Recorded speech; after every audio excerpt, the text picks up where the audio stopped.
I'm Shannon Brescher-Shea. I'm a longtime member of Church in Bethesda, who's also an advocate for environmental justice, and I'm also the author of the book Growing Sustainable Together, Practical Resources for Raising Kind, Engaged, Resilient Children.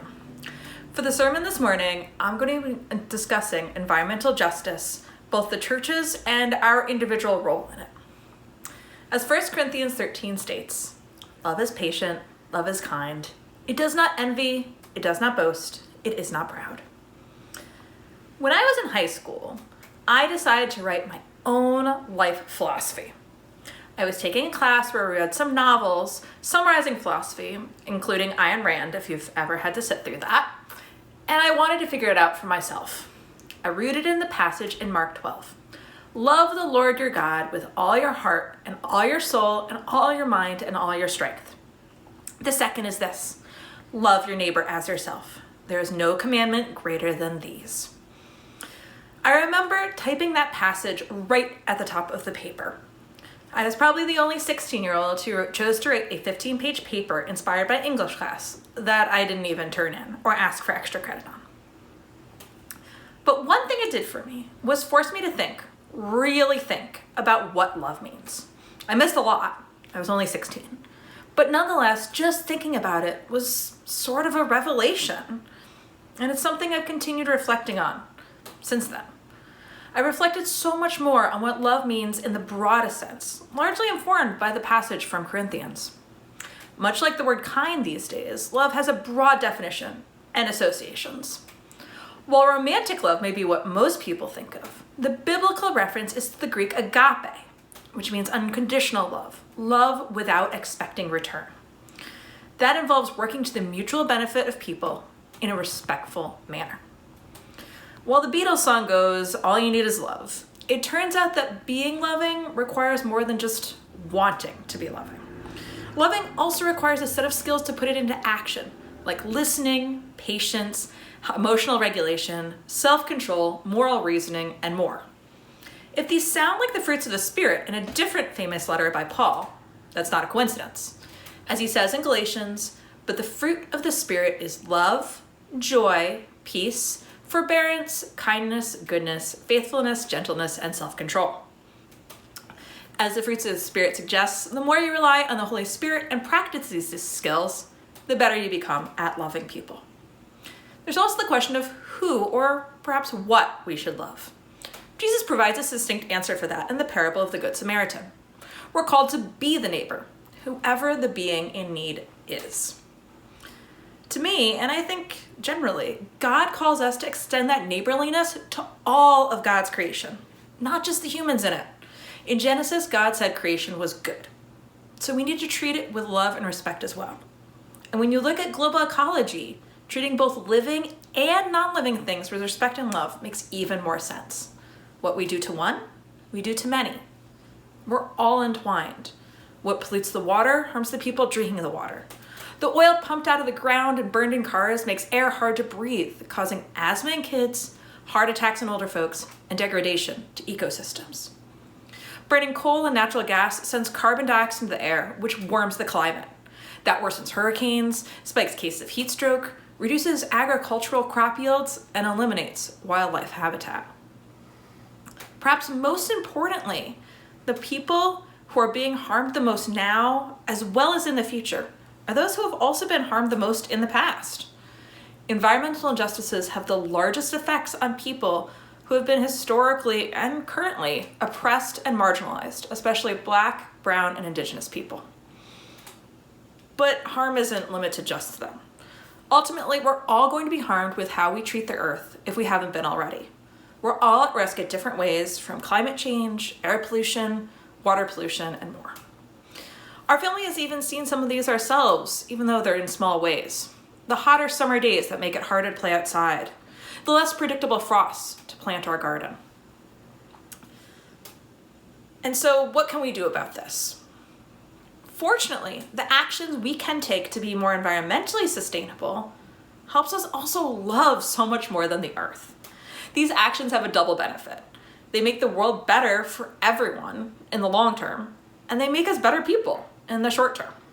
In my book, I talk about how these activities can help teach kids kindness, responsibility, and connection with their community. But they're true for everyone. All of us have space for growth. I know that in my efforts to be a better environmentalist, I've also become a better mom, wife, friend, and community member. And I think this applies to everyone. So there are 4 big ways that we can be environmentally and socially sustainable and help us love better. Taking individual actions that have big impacts, expanding our conversations, connecting with our community and nature, and changing unjust systems through activism. When my family put solar panels on our roof, we think about where our energy comes from every time we see them. It's an individual action with a big impact. They spark thought about who or what is harmed by burning coal and natural gas. Now, even if you can't install solar panels, if you buy solar or wind as part of a cooperative, you can be reminded of the bigger picture every time you get your bill. That consideration of how our actions affect others can ripple out into so much more beyond energy.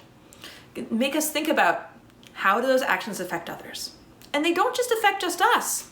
They ripple out into our community as well. Seeing solar panels on our roof has an effect on other people. There's a contagion effect to sustainable behavior. When your neighbor gets solar panels, you're more likely to as well. I've seen it in my own neighborhood, where for a while I'd spot a new house with solar panels almost every week. Fortunately, this effect happens for any kind of visible action, whether that's normalizing riding the bus, composting, or walking for transportation. People have definitely noticed and commented on me biking to school with my kids and said that it inspires them to get out in the neighborhood and bike as well. Think about the ripples that your actions have. And what we choose not to do can be as important as what we choose to do. My husband and I tell our kids, no, we're not buying that. It gives us the opportunity to push back against consumerism and expand our conversations. It opens up space to discuss who makes those items, what they're paid, and where in the world they live. It provides a frame for us to think more thoughtfully about what we buy and why. Learning to value physical possessions less and the status they bring teaches us and our kids better ways to find fulfillment than just by buying stuff. Whether those ways of finding fulfillment are spending time together, being in nature, or going to church. When our family has volunteered with a community group to clean a local stream, we've established bonds with our area and our neighbors. My kids get excited about the stream cleanup at a local park that we have every year. I just asked them about it today. The community service reinforces the message that we're all in this together and we're a community that helps each other.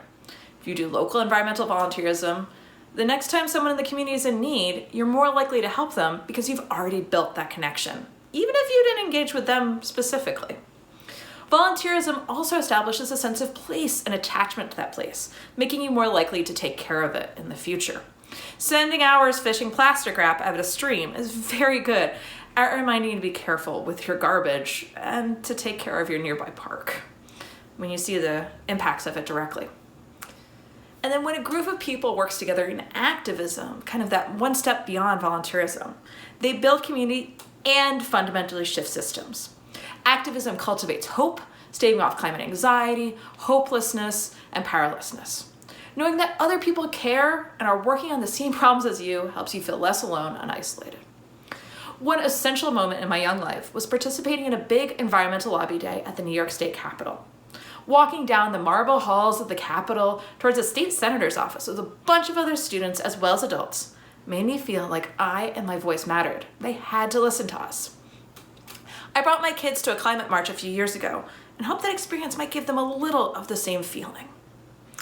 Seeing victories for campaigns that you've participated in, whether stopping a national pipeline or passing a local climate action plan, is encouraging, it's empowering. Seeing that you've changed an entire system expands your belief on what collective action could do, both for yourself and with others. Taking individual actions with big impacts, expanding our conversations, connecting with community and nature, and shifting systems are all ways to learn how to love more expansively. They cultivate those fruits of the spirit and make it so we can love more people in better ways. They also, very practically, prevent harm to those who are the most vulnerable and build a future that is more just. Jesus tells us to love our neighbor as ourselves. If we can extend that love to all that God has created, we can cultivate a world that's truly sustainable for everyone who lives on it. Thanks so much for having me.